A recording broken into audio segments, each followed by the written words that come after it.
ہوں حضرت مولانا ساحل رضا صاحب کی بلا سے کہ تشریف لے آئے اور اپنے خطاب نایاب سے ہم سب کو فیض یاب کریں. آئیے استقبال کر لیا جائے. نعرہ تکبیر، نعرہ رسالت، نعرہ رسالت، جشن عید میلاد النبی، سرکار کی آمد.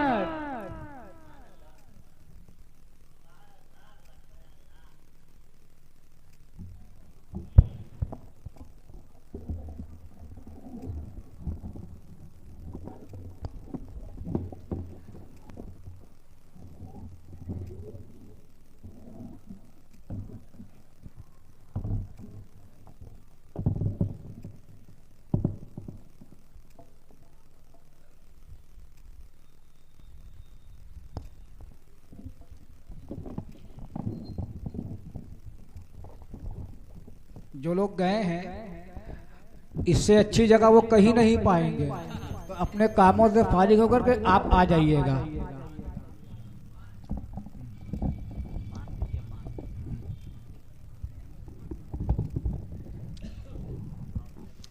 اور جو لوگ باہر بیٹھے ہوئے ہیں اگر وہ ان کو کچھ نہ سمجھ میں آ رہا ہو یا ان کی منزل ان کو نہ مل رہی ہو تو وہ یقین کریں کہ ان کی منزل مسجد کے اندر محفل میں ہے.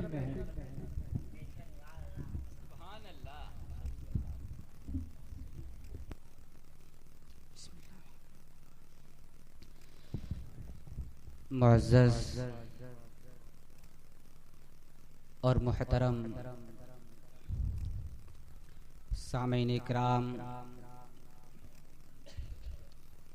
حاضرین مجلس، السلام علیکم ورحمۃ اللہ تعالی وبرکاتہ.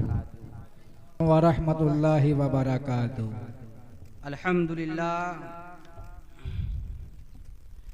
الحمدللہ رب العالمین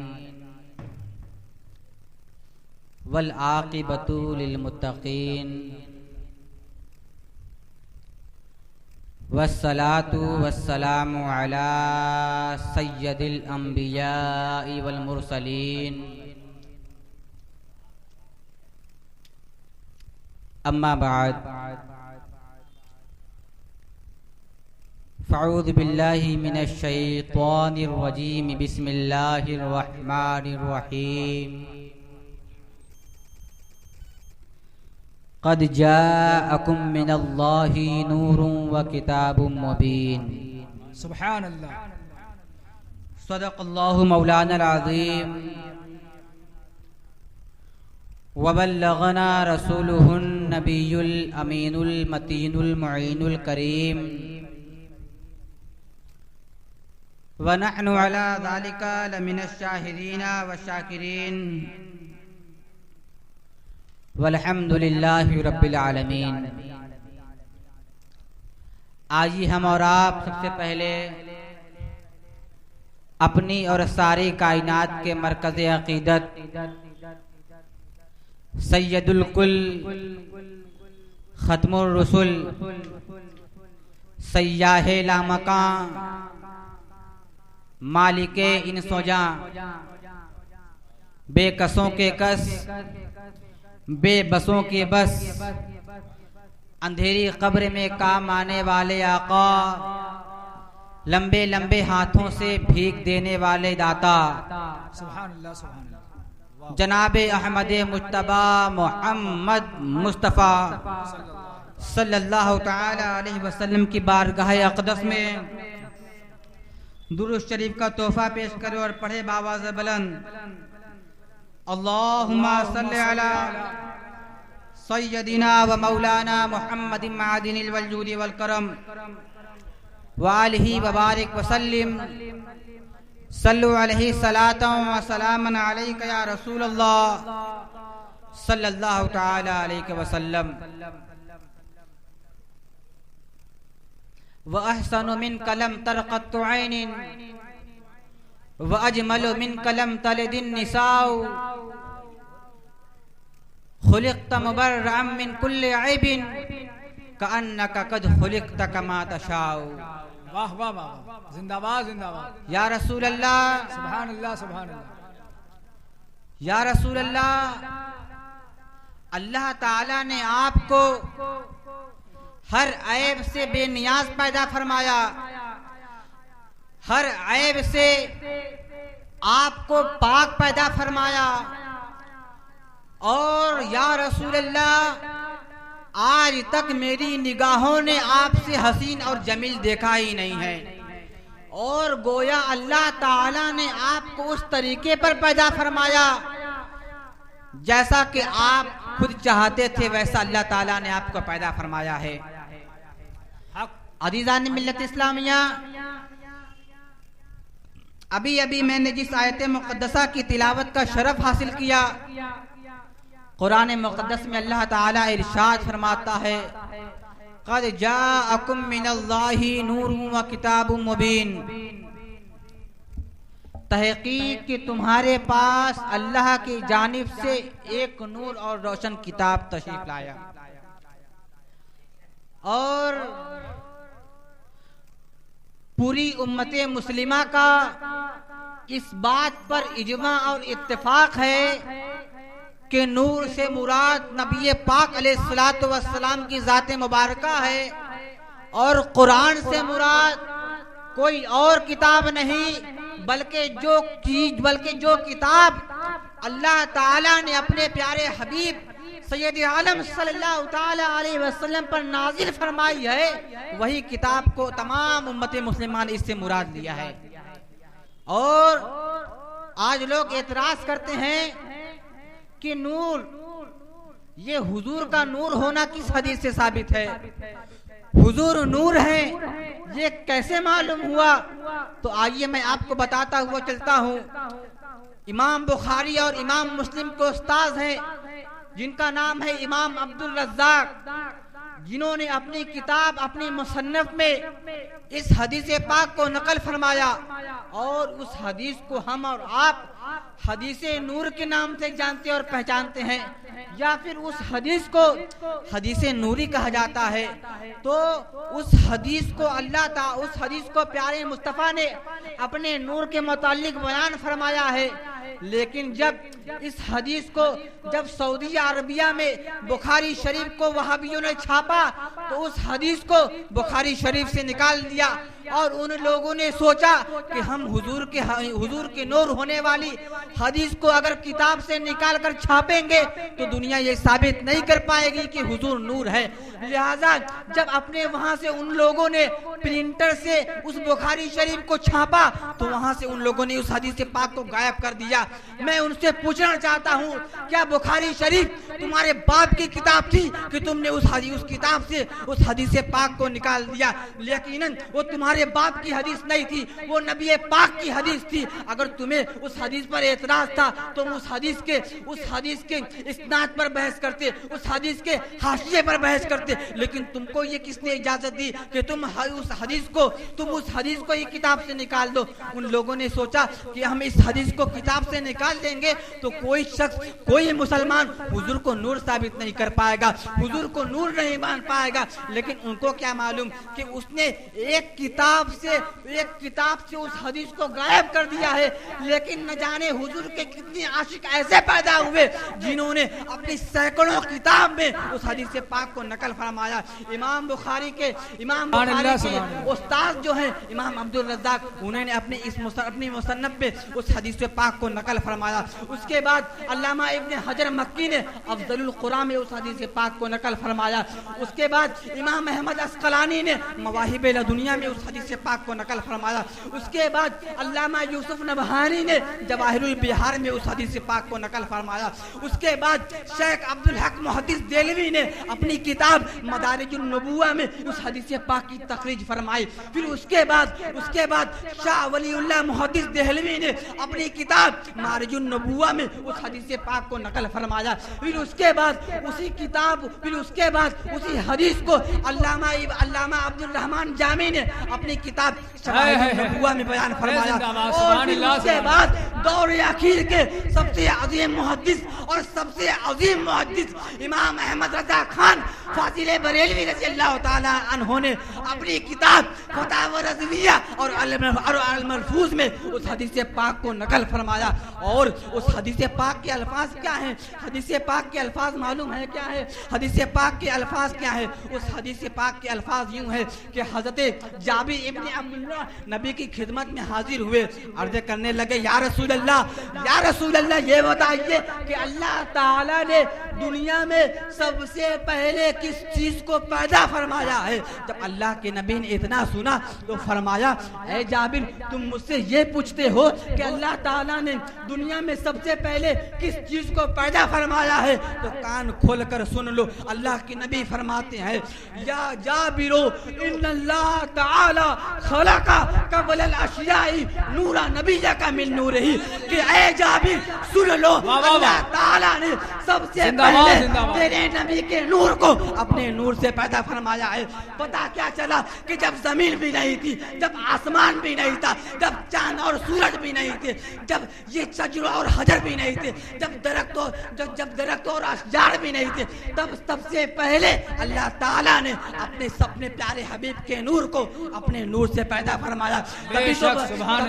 تبھی تو بریلی کے امام فرماتے ہیں نا وہ جو نہ تھے تو کچھ نہ تھا, وہ جو نہ تھے تو کچھ نہ تھا, اور وہ جو نہ ہو تو کچھ نہ ہو. جان ہے وہ جہان کی, جان ہے تو جہان ہے. نعرہ تکبیر, نعرہ رسالت, جشن عید میلاد النبی, جشن عید میلاد النبی, سرکار کی آمد, دلدار کی آمد, آقا کی آمد, مکی کی آمد, مدنی کی آمد. نعرہ تکبیر, نعرہ رسالت.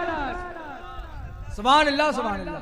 سب سے پہلے اللہ تعالیٰ نے اپنے پیارے حبیب کے نور کو پیدا فرمایا, اور جب اللہ تعالیٰ نے اس نور کو پیدا فرمایا تو جب تک اللہ تعالیٰ نے چاہا اس نور کو اپنے قرب خاص میں رکھا.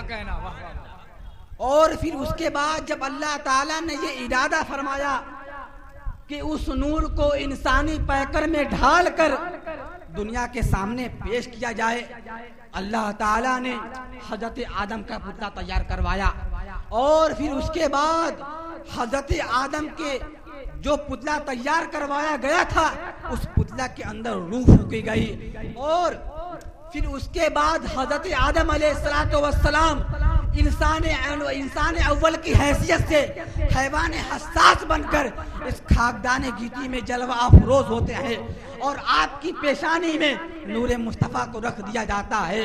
اور جب آپ کی پیشانی میں نور مصطفیٰ کو رکھا جاتا ہے تو آپ کی پیشانی کا عالم کیا ہوتا ہے؟ آپ کی پیشانی آفتاب و مہتاب سے باتیں کرنے لگتی ہے, آپ کی پیشانی بالکل چاند اور سورج کی طرح جگمگانے لگتی ہے. جس بستی سے حضرت آدم گزر جاتے تھے وہ بستی روشن و منور ہو جاتی تھی, وہ بستی معطر اور معمر ہو جاتی تھی. اور پھر اس کے بعد جب اللہ تعالیٰ نے چاہا کہ اس نور کو آگے بھیجے, اس نور کو آگے عطا کرے, تو اس کے بعد وہ نور حضرت آدم سے منتقل ہوا, حضرت حوا کے رحم مبارک میں منتقل ہوا, اور پھر اس کے بعد حضرت حوا سے حضرت شیش علیہ السلام پیدا ہوئے, اور پھر اس کے بعد وہ نور نسلن بعد نسل کرنن بعد کرنن چلتا ہوا حضرت عبداللہ کی پیشانی میں جلوہ گر ہوا. اور اعلیٰ حضرت کی تحقیق یہ ہے کہ جس زمانے میں پورے روئے زمین پر کفر و شرک پھیلا ہوا تھا, کفر و شرک کا بازار گرم تھا, اس وقت پوری دنیا میں صرف اور صرف 7 مسلمان زندہ تھے, صرف اور صرف 7 ایمان والے زندہ تھے, اور ان 7 ایمان والوں میں جو سب سے عظمت والا تھا, جو سب سے برکت والا تھا, اس کی پیشانی میں اللہ تعالیٰ نے نور مصطفیٰ کو جلوہ فرما دیا, اور وہ کوئی اور نہیں تھا بلکہ وہ نبی کے والد محترم تھے, حضرت عبداللہ تھے. آپ کی پیشانی میں نور مصطفیٰ کو رکھ دیا, اور اللہ اکبر, جب آپ کی پیشانی میں